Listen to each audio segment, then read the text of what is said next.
سوال یہ ہے کہ ان کی آپس میں محبتیں ہیں، پھر بھی تاریخ میں کچھ نہ کچھ تو ملتا ہی ہے،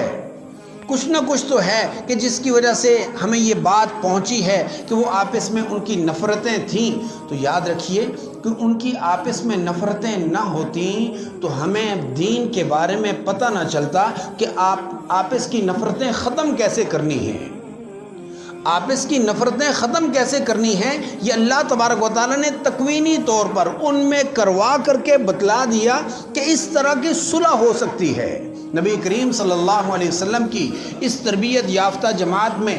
جو ہماری نفرتیں، ہماری عداوتیں، ہماری جو دشمنیاں ہیں وہ چھوٹی چھوٹی دشمنیاں ہوتی ہیں۔ کوئی ووٹ کے نام پر بکھر جاتا ہے، انتشار کا شکار ہو جاتا ہے، کوئی اپنی رشتہ داری کے معاملے میں اس کو اس طرح کا سٹیٹس نہیں مل پاتا، اس وجہ سے ناراض ہو جاتا ہے۔ میرے بھائی، ہم چھوٹے ہیں، ہماری ناراضگیاں بھی چھوٹی تھیں۔ حضرات صحابہ کرام رضوان اللہ تعالی علیہم اجمعین کو جس طرح جس سٹیٹس میں پیش کیا، ان کی جو دوستیاں وہ بھی اللہ کے لیے، ان کی دشمنیاں وہ بھی اللہ کے لیے۔ سیدنا علی المرتضیٰ رضی اللہ تعالیٰ عنہ،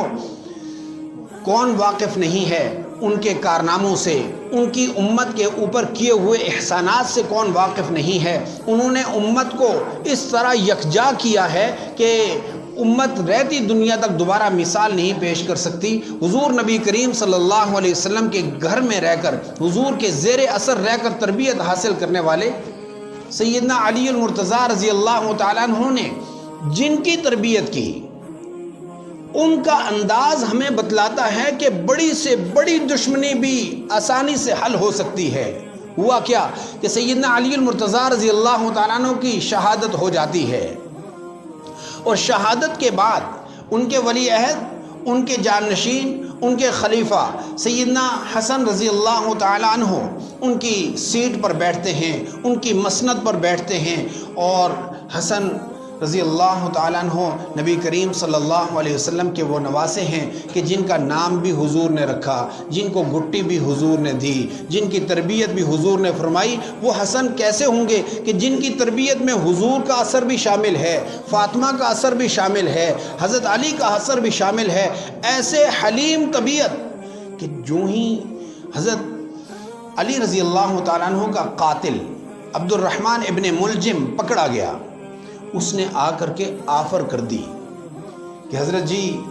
مجھ سے جو ہوا سو ہوا، آپ معاف کرنے والے ہیں، اللہ معاف کرنے والے ہیں۔ میں آپ کو ایک خوشخبری سنانا چاہتا ہوں، وہ یہ ہے کہ آپ مجھے مشن دیں، میں امیر معاویہ کو رستے سے ہٹا دیتا ہوں۔ میں امیر معاویہ کو رستے سے، چونکہ آپس میں کلیش تو پہلے سے تھی، اور یہ لوگ یہودیت کے تربیت یافتہ، انہوں نے تو کرائے کے قاتل کبھی ادھر مار دیا کبھی ادھر مار دیا، دونوں کو خوش رکھا اور اپنا مشن جاری کیا ہوا ہے۔ یہ نہ ادھر کے ہیں نہ ادھر کے ہیں، نہ حضرت علی کے طبقے سے اور نہ ہی حضرت امیر معاویہ کے طبقے سے، یہ بیچوں بیچ درمیان سے اپنا مفاد حاصل کرنے کے لیے، قرآن کریم کو رستے سے ہٹانے کے لیے اس نے جب یہ آفر کی تو حضرت حسن، ہم میں سے کا کوئی ہوتا تو کہتا چلو یار، جو پچھلا کیا اس کا کفارہ یہ ہے کہ میرے باپ کے دشمن کو بھی قتل کر دو، میرے باپ کے مقابل جو آیا تھا اس کو بھی ختم کر دو، یہ ہو سکتا تھا۔ لیکن حضرت حسن کی تربیت حضرت علی نے فرمایا تمہاری اس پیشکش پر میں لعنت بیچتا ہوں کہ تو نے یہ جو پہلے کام کیا ہے، اب دوسرے کام کے لیے تو آفر کر رہا ہے۔ اس کو تو انہوں نے انجام تک پہنچا دیا لیکن اجازت نہیں دی۔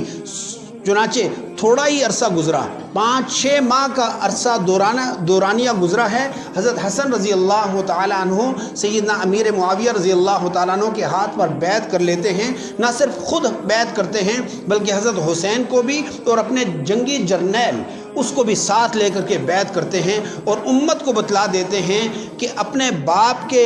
مقابل میں آنے والوں کے ساتھ صلح کیسے ہو سکتی ہے، ان کے ساتھ دوستی کیسے ہو سکتی ہے۔ یہ کائنات کا سب سے بڑا حیدری ہے جو حضرت امیر معاویہ رضی اللہ تعالیٰ عنہ کے ساتھ صلح کر رہا ہے۔ یہ بات امت کو ہضم نہیں ہو رہی۔ وجہ کیا ہے کہ بیچ کا وہ جو دشمن ہے، جو یہودیت زدہ ہے، جس نے دونوں فریقوں کو نقصان بھی پہنچایا اور ساتھ دین اسلام کو بھی نقصان پہنچانے کی کوشش کی ہے۔ صحابہ کرام کا عمل یہ ہے کہ دین کے لیے سارا کچھ ہی قربان کر دینا دینا ہے. سید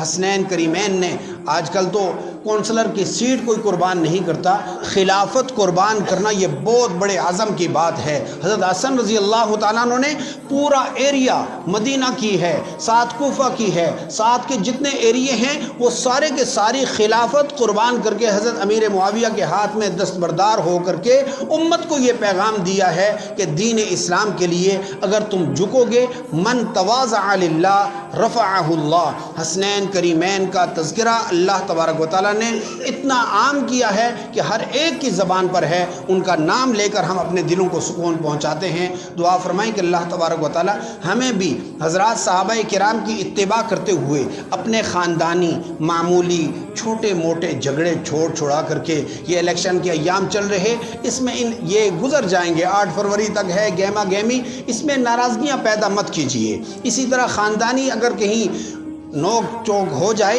تو فوراً ہی اس کو حل کرنے کی کوشش کریں. کائنات کے ان بڑی ہستیوں کو آئیڈیل بنائیے تو انشاءاللہ مسائل حل ہو سکتے ہیں. اللہ کریم سے دعا ہے کہ اللہ تبارک و تعالی ہم سب کو عمل کرنے کی توفیق نصیب فرمائے. قل يا عبادي الذين أسرفوا على أنفسهم لا تقنطوا من رحمة الله